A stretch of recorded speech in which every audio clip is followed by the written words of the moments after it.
slay, slay, slay, slay. I came here to slay, slay, slay, slay. At all. All right, everyone. Welcome to another edition of Model Talk Tuesdays. It's a lady named Pearl. I'm here with an amazing, beautiful spirit. I have been watching her for years. Actually, a parent from our organization, recommended this beautiful Mm-hmm. woman. She said, Pearl, you have to follow Lily Lightbourn. Lily Lightbourn, you have to follow her. And I started following her. She has a beautiful spirit. She is not only an amazing model, but she is a mentor to many models. And recently I saw her on actually a news publication, you all, speaking in regards to Black models and Black Mm-hmm. history. So you all, please help me welcome the beautiful and wonderful Lily Lightbourn.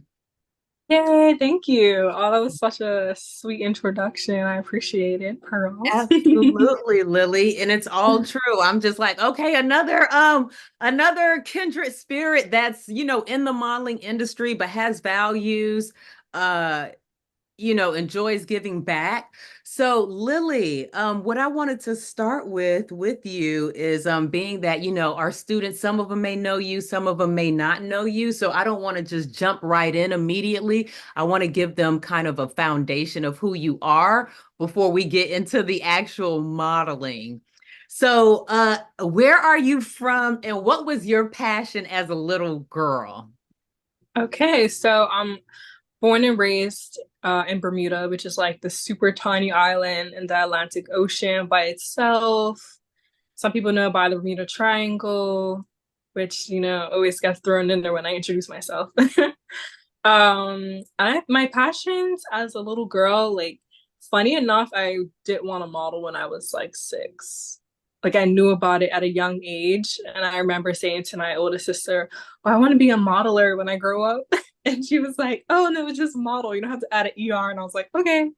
But also, plus to that, I still love writing, love poetry. Actually, want to share more of my poetry going forward. I did share some of it during COVID and Black Lives Matter movement. So I want to get back into that because I had a lot of great feedback with that. And also, I love music. I used to play the violin for like 9 years. Don't ask me about it now. Cannot play to save my life. I do want to learn the guitar just to get back into the string instruments area. But yeah, those are my passions growing up. I was saying before, I knew that I wanted to do it since I was a little girl. I'm pretty sure I wanted to do it because my older sister really liked it. So that's like the first time I ever heard of it. But I remember being 6 years old and wanting to model. And then when I was younger, people would always say, "Oh, you look like Tyra Banks." And I was like, "What? Who is Tyra Banks?" And then when I saw her, I was like, "She's beautiful." And I didn't like the way I looked as a child. I didn't actually feel like I grew into my looks personally until high school, but I really just thought I had like the lowest self-esteem ever as a kid. Don't know where that came from because I look exactly the same. But so when people said I look like her, I was just like, she's beautiful. So you guys must think I'm beautiful. And that definitely helped me. So I know that seeing yourself in someone in an industry is so important, you know. And I think that's what Sybil saw in you in terms of her daughter, Jameson. Jameson Mhm. looked like you. You get what I'm saying? So, Yeah. yeah, she utilized you as an inspiration for Jameson, saying, "Look, here's a young woman, with a similar features as you. You I know, love that. watch her." Yeah. So I know when we had talked in a previous interview, you won a pageant. Oh And yeah, years ago. yes, yes. And that's kind of what propelled you to take a next step to go to New York. Am I No. remembering? Okay. So I was already in New York, modeling and stuff like that. Was going pretty well. But someone had reached out to me about doing Miss Bermuda, and at first I was like, no, I wouldn't do that. But then something just kind of clicked in me and said, you know, let's just do it. Whatever God wants to use it for, maybe it's just for me to spread his message more, how much I love the Lord, like then let's do that way. And it just ended up being a really fun experience. I don't think it did anything for my career. It did like expand my mind because it got me to London. And that's like where I went next that propelled my career a lot, going to London. And if anything, I didn't know that people knew I was a pageant girl until I did Men's Fashion Week, and Vogue did like a story on girls who can do both, like be boyish and girlish. And they said, oh, like beauty queen Lily Lightbourn does this men's show, but also was a pageant girl. I was shocked. I was like, I didn't know you guys knew about that. Yes, and that's So, a nice juxtapose to put against each other. Beauty queen. Yeah. right. I was Mhm. so surprised. They even had like a little selfie of me looking cute. You just never know who's looking at you. Okay, so before we go forward, because I thought that was kind of a stepping stone, tell us about your story of coming from Bermuda and going to New York, because I know a lot of young ladies, they have that dream of like, okay, New York is supposed to be the fashion capital in the US. I've been told if I want to make it in the industry, I need to go here and, go among Yeah. the big fish. So how was that for you? And what can you tell someone that may be watching this, you know, some best tips to kind of transition into New York? Sure. So when I figured that it was time for me to like get into modeling, like really try, I had a best friend at the time who was planning a birthday trip to New York for like a week. And out of nowhere, they just canceled. And I just seized the opportunity and said, my ticket's booked. I'll make it work. And I'm just going to go to New York City and go to see agencies. And I think that's something that at the time, there was a lot more open calls. There's less open calls now, which I really don't like. I think it's so few open calls that when there are open calls, there's hundreds of models that show up because they're not weekly anymore like they used to. But when I went to New York, I used one of my family members' phone long distance and called all the agencies. My older sister helped me make a list of the agencies and called one by one. I made a list of who's doing open call when. Pretty much made an itinerary for myself, and I stayed with two family friends. I believe one was in New Jersey, my dad's friend, and she kind of drove me around to some of the open calls at first. And one thing I would say that I would do differently, and I did like make a brief TikTok video on this, and I'll make like a whole YouTube video on it, is my portfolio was not good. And I Mm. brought my portfolio with me to show people because I loved it. I thought I looked good. Of course, my friends and family thought I looked great, but it was so bad. It made me look like I couldn't model. But sometimes you just have bad pictures. You have people that take, like photographers that are uh, asking you to do terrible poses. They're not guiding you properly because they maybe don't know what to do.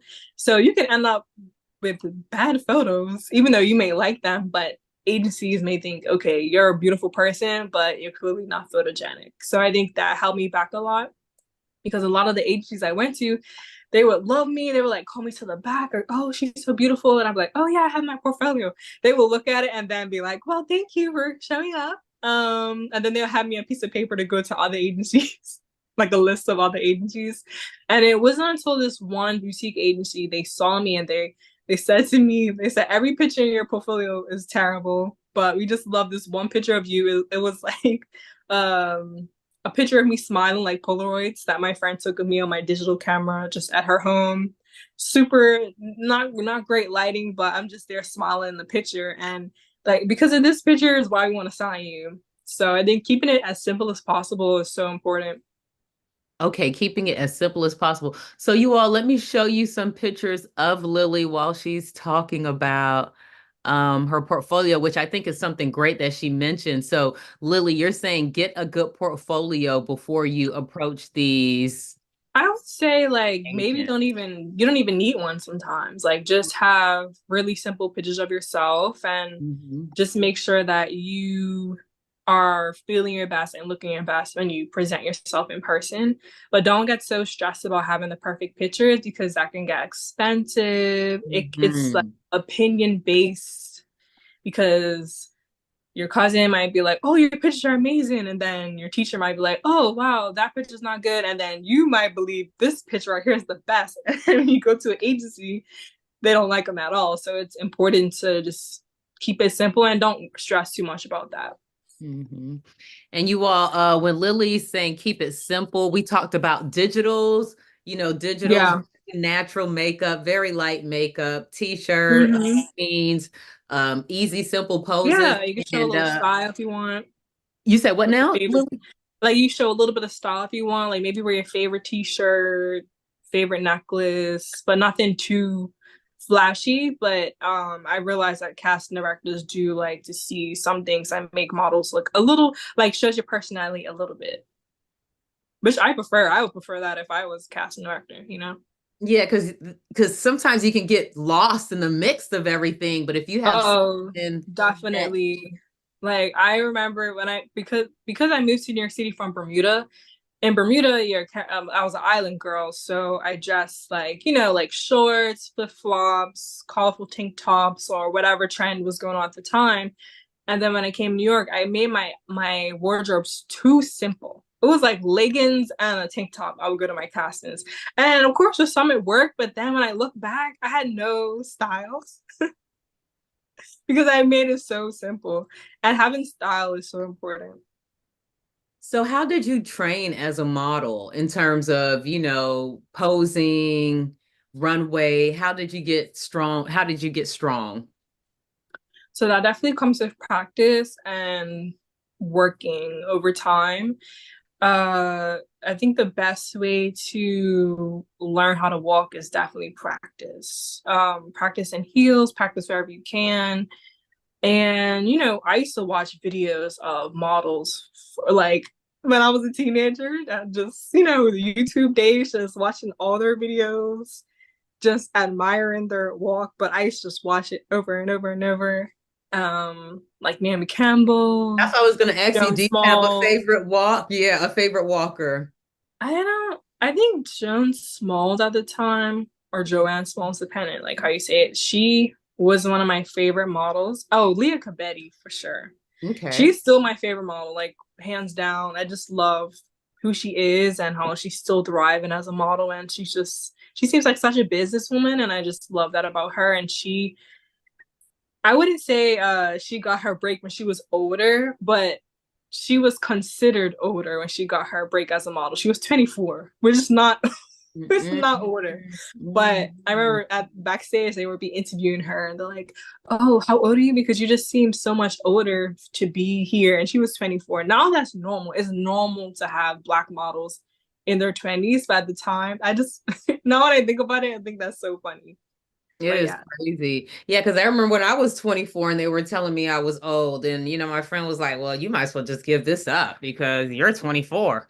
And Isn't that crazy? And then you have models like that even before, way before us.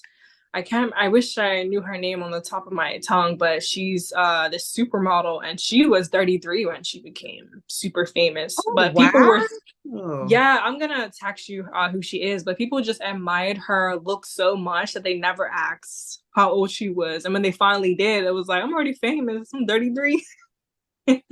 I get that a snap right there because she was serving. She was serving. Okay, so you have an amazing platform called Model Grocery. Tell me why that was important. It's a mentoring pro, or it's a platform for models to come together. Um, tr- Tell us about it. What is Model Grocery about? Sure. So right now it's like morphing into a few different things. And funny enough, I just met with a friend yesterday who has another platform, and we're thinking about combining them and turning into something brand new. But Model Grocery started because the church I was going to at the time had so many models coming to it. And we all had like similar issues, similar problems, similar things we wanted to talk about. So I was just like, let's just come together and have like panels and people come and speak to models and give them advice, whether it was acting advice, money advice, business advice, or just doing workshops together, or just getting together, having coffee and just talking about things in the industry. So that's like pretty much how it started. Like we used to do games night, we did scavenger hunts around the city, which I'm excited to get back into actually for some time this year. But yeah, it started just so we can get together and just have a place that's a safe space for models to just talk and stuff like that. No, that's awesome. You definitely, yes, we definitely need that ramped back up again. We definitely need Yes. that back up again. Okay, so what do you enjoy most about the industry, and what do you what's the least that you enjoy about the industry itself? What I enjoy most about the industry is just the fact that you can learn. I think you can learn anything, like for any part of the industry. If you want to get into photography, modeling, styling, I think there's someone always there willing to lend you a hand or allow you to kind of come into that scene and assist. But when it comes to modeling per se, like I would say I love editorials probably the most, or at least campaigns that have that editorial vibe, because that's where you learn how to model the most, because you're working with people that are really creative. It's not just e-commerce where you just have to stand there and just take pictures, which can be really boring. But when you do like editorials and like different locations of different type of stylists and different people, that is the most fun, because your book becomes way more creative looking and get way more experience. That's why people become models. It's for the editorials, for the traveling the world, that part, you know. Yeah, That's what we're attracted to the most. I agree exactly. 100%. That creativity, all of the players coming together to make those images. So what's the least that you enjoy in the industry? I would say the least I enjoy. Let me think about that. I think every model kind of has a love-hate relationship with the industry. Man, I think it really depends. Like if I'm doing a fashion show and it's really unorganized, Yes, yes. I'm like, just let me go. Like I think Yes. that's my least favorite is if you're doing a project that's like a passion project because you're not being paid well for it. I think at least you have to allow space for it to be fun and a creative space. But if it just feels hectic and you're spending hours there and you just feel like you just wasted your time, I think that's the worst part of that the modeling could be. Because if you're doing it for exposure, which I don't think exposure exists anymore to a certain extent, unless it's like a really big platform, I think that is kind of just not even a thing. If someone's trying to say, "Ooh, do this for exposure," exposure is not real anymore, because you can get exposure on TikTok, you can get exposure on Instagram, you can get exposure by walking on the park, and then a photographer stops you. Like it's so many ways to get that now. And so I think the free fashion shows, or the low paying fashion shows that are really unorganized, that can be very stressful. I've had a few encounters with them and it just never feels worth it at the end. You just leave like, man, I'm drained. Right. And why did I do this? Every model has that feeling. Why the heck did my agent convince me to do this? Now, I saw photography, Lily, on your profile. So, somewhere. So, do you do photography as well? I just started getting into it. I always have loved it. Since I was younger too. Like I remember my dad bought me like my digital camera. He bought that for me, so I get into photography. But I just started taking it seriously in 2022, and was started to practice more, trying to find my eye, because you have to find your eye and what exactly you like to do with it. I'm still trying to find that, because I feel like as models can be the greatest photographers in my opinion, because you know exactly how someone should pose, what their glare should be at the camera. You know how to bring out that expression, what angles to shoot it from. Like if the technical side didn't matter, like you could just shoot, I think models would just kill it every time. So I definitely encourage like models get into that too, because you can probably become a better model when you do photography as well. Yeah, so I'm getting into that. I found out that I really loved it a lot. I love the creative side. Like I love creative directing, and that comes with photography as well. No, absolutely. I've seen a couple of models transition into that. And to your point, they actually become really good once they figure out their voice and their style. Exactly. So yeah, so that's really cool. I see some of you students on, forgive me. This is a new semester, a new platform. Uh, I'm not sure why I can't see the chat, but I do see you students. Thank you for coming on. Okay. 3 things models should focus on developing. Hmm. Well, sad to say, I think social media might be one of the top things right now, which I'm still trying to figure out. I'm like, ugh, just why couldn't TikTok and Instagram be around when in 2010? Like, then I would just be like killing the game right now. But I think social media is definitely something important because a lot of agencies are requiring that to be something, which I think sucks. Like for me, I'm like, I think brands are just lazy. I'm like, you guys are just lazy. You should do the work. Like, why do I gotta? They're like maximizing every, Exactly. yes. It's just so competitive with brands. There's so many brands out there. So I think they're just trying to figure out how can we promote without promoting. So I definitely think just learning how to pose is important. And I think probably one of the best ways to do that is not even shoot. I personally think the best way to do it is just to dance. You don't have to take a dancing class. You could just dance at home, just turn on music and just have fun, dance like no one's watching and just become good with movement. Because if you can move at home, then on set you will try something and then the photographer might be like, oh, just stay like that. And you just do it even more. I think movement is really important. You don't have to be like this incredible dancer, but I think just knowing how to move, knowing how to like move your hands, I think that's super important because you become a fun subject to shoot. So you'll get booked more and more, and then the client will be like, "Oh yeah, let's book her. She's really easy to work with. You know how to move." And I think I'm gonna just add 2 more because I think Okay.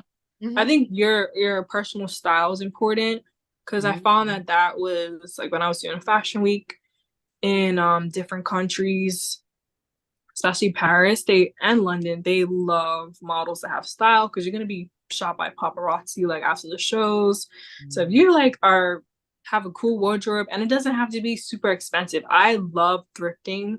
I used to love just having a cool thrifted piece. Or I had a friend that made me a jacket and that thing used to get me so much attention. So I think just having like a uniqueness to yourself and just figuring out what looks good on you, what do you like, and showing up accordingly. That's important. And then I think learning the business behind the industry is important. I think a lot of models have been like they're like gatekeeping in that area. So you have a lot of girls that and men that women and men that don't understand that part of the industry because you're not supposed to. According to the way agencies are, you're not allowed to know that at all. But I think times are changing where you have to know. And I think agents, they switch around agencies so often that you can be kind of left vulnerable. I don't know, for me, I've had pictures from like a huge brand that they just keep using my image and I have to like hit up my agency and say, hey, like they're using my picture again.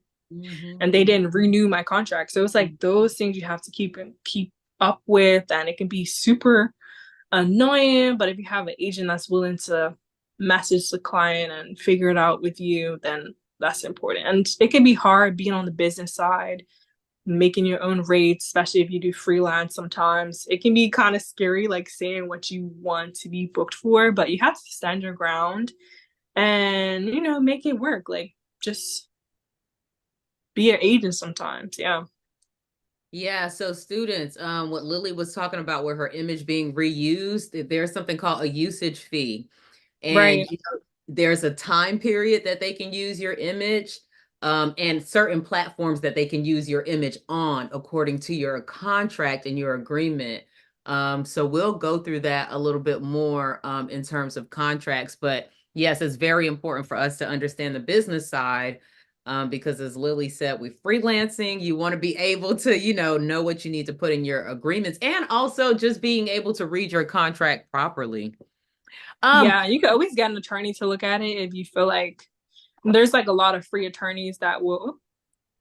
Oh, hello. oh no, Sorry. oh yeah, yeah. Ah, I yes, was I was saying there's a lot of free attorneys that are willing to look at contracts if you find them, and they're so happy to do it. that's awesome. That's great. So you all, I told Lily 30 minutes, so I'm gonna take up 5 more of her minutes. It didn't say you were live, but when I clicked on the video, I saw it was live. Okay. So I wanted to talk about skin because I know that's something that's also important in the industry. And Lily went through her own skin journey, and just watching Yeah. how transparent she is with this, it's just like, wow, she's definitely a light. And just, look, this Thank is what it you. is. Yes. And Yeah, it was wild. It was a crazy, crazy look, time. look at It this, kind of you like, all. I mean, emotional. So for yeah, it any of was, you that may be going through different challenges, you're not the only one, being that you utilize this, as your brand, your face. So tell yeah. us a little bit about that, Lily, that whole thing. So I had PCOS, which is like when your hormones act all crazy and your ovaries all weird and all that. Google it, it'll have a better definition than me. But pretty much because of that, I got acne from it. And it wasn't just regular acne, it was like bleeding, blisters, like I couldn't wear makeup. Like it was bad. And it probably couldn't have happened at a better time, like during COVID, because obviously a lot of people weren't working, but still a lot of models were kind of working. So it just kind of put me in a place where I had to just sit still and not do anything.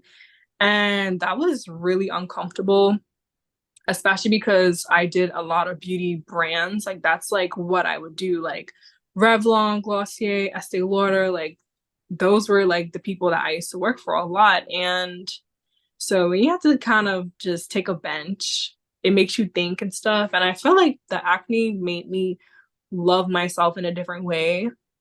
Um, it just caused me to kind of see past that. And I was having a hard time with it at one point, but I remember this day when I was with one of my nieces at like a restaurant, and I was wearing a mask because obviously it was during COVID, but I just had the mask on to hide my acne. I was like, I don't really want anyone to see this, but I had it partially like down a little bit because we were talking.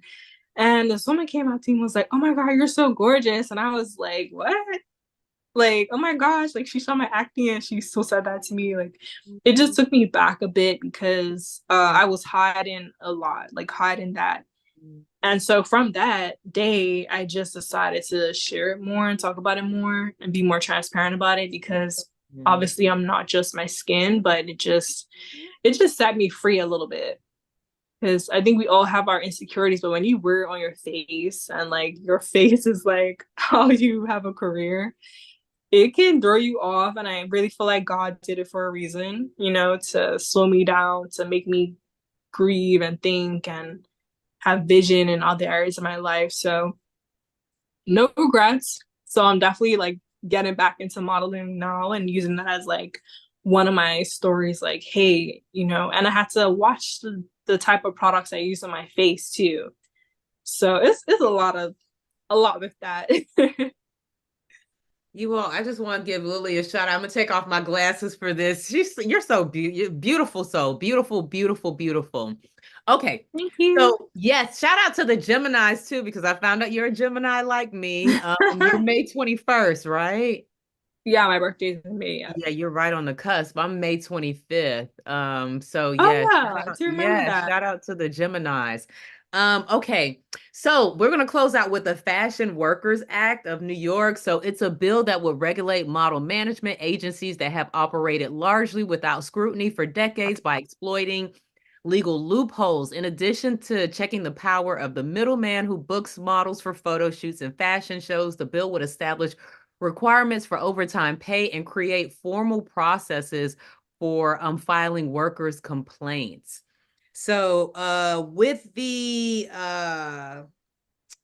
Fashion Workers Act, there's a lot of sexual misconduct, racism, owning the rights to your own images as a model.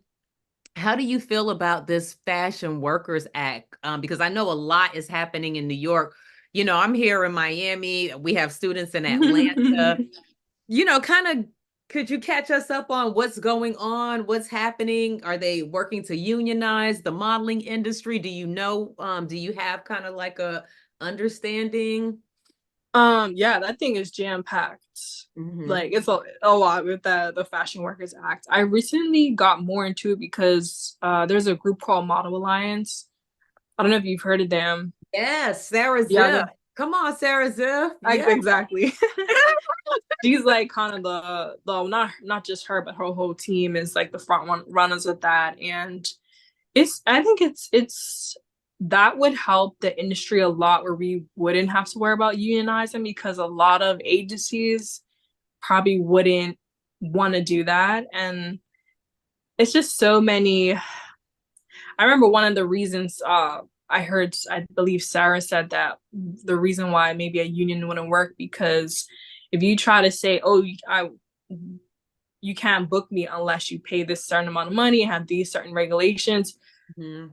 Sadly, there's always a model who's willing to do it for free because they want exposure.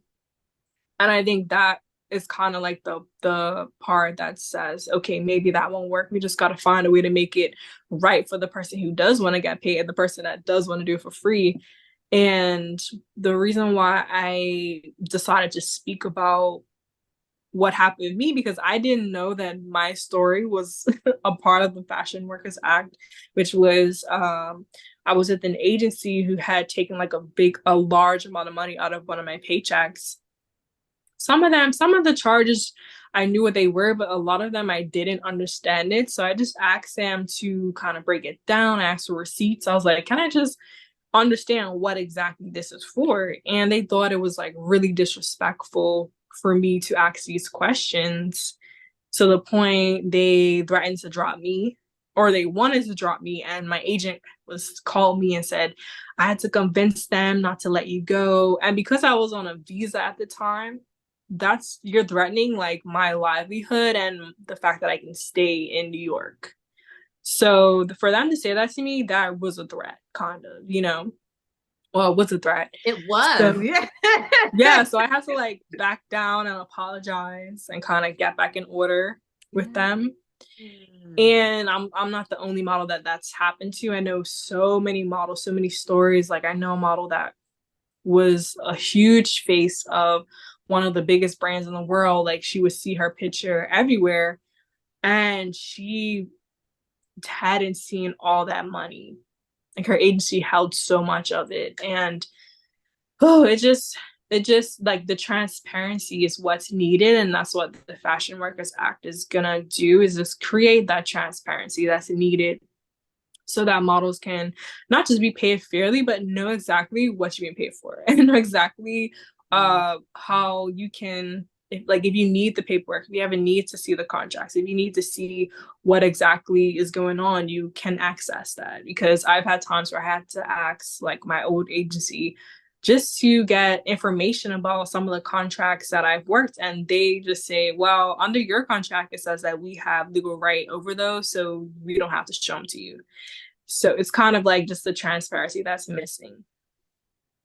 Okay. Well, I want to thank you, Lily, for joining us. I want to thank you for being an arm, a branch for, us here down in the Southeast.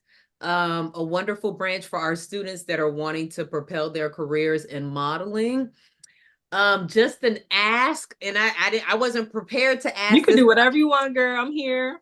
Okay, I'm just gonna ask. No, like just can our students, like, can you be like a kind of like an anchor for our students, any of them that want to, come to New York or want to learn Oh more yeah, about they you can know, definitely always reach out to me if they're here. yes. I definitely know people if I ever feel like that would be a good direction for them in that way.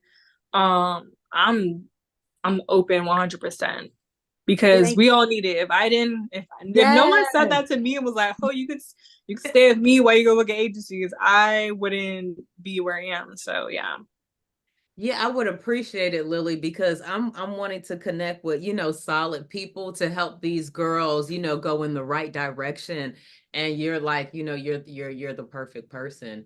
So before we close out, Lily, we're the pearls. Is there any, could you leave us anything that we didn't cover, maybe a pearl of wisdom that you can close us out Um, with? That maybe the students need to know, whether it's related to your journey or maybe, I don't, what you're going to be doing next, just any kind of pearl of wisdom that you want to leave with us. I would definitely say, and I think this is something that I'm learning right now is like don't be afraid to fail and just keep going because Mm. failure is probably not the best word for it, but it's also not the worst word for it. You're gonna do bad sometimes, you're gonna have bad pictures, you're gonna look at a show and say, hey, my walk wasn't that great. You're gonna have moments where you leave a cast and you're just kicking yourself in the face, like, why did I say that? Why did I do this? Those moments are gonna happen. I think you just have to have grace on yourself and just keep going because you're gonna get to that place of confidence, but it takes so much rejection and failure to get there. And if you are being rejected in any type of way, like that is actually good because it just stirs you in the right direction of where you're supposed to go. So don't take anything personal. Like once I learned to not take anything personal, the tears stopped because you wouldn't cry in front of them, but you would go home and just be like, oh my gosh, can't believe they said this to me. But like even recently an agency that I was potentially gonna work with that I passed on, they said something to me on the phone that definitely would have made me cry when I was 20. But because I was older, I was like, all right, well, that's what you think. I'm gonna let you think that and I'm gonna just believe what I believe. So you have to really just allow yourself to just be in a space where you don't take things personal, let the rejection come, let the no's fly past you because when the yes comes, it's going to be the right thing. And just have a solid foundation. Like my foundation is just my faith in Christ because that right there is like if that ain't shaking, everything else in my life is like like a earthquake. But the foundation is what keeps me. And if you don't have a foundation, when sometimes your life can explode and things don't go the way you want, because that's the thing about modeling, it can go the way you want, or sometimes it'll go in another direction. And sometimes you just got to embrace what the now is and work with that. And don't try to reach back into something that may not exist anymore, but allow yourself to become something new and just go with it and have fun with it. And don't allow anyone to kind of label you because I've been labeled a lot. I got labeled that I couldn't do high fashion, did it, so many things. Didn't think I was going to do beauty again because of my acne. And then I'm able to get back into it. You know what I'm saying? So you just got to embrace the season you're in and allow Jesus to take the wheel. That's it. Amen to that, you all. Amen to that. Okay, so students, thank you for tuning in to another edition of Model Talk Tuesdays with our amazing guest, Lily Lightbourn. I'm looking forward to your papers, and I told her I am going to share them with her. So Right. So I make want sure to. you impress her because you never know what it may lead to. She may read something in your paper and say and connect with it. So students, thank you for tuning in. Lily, hold on one second.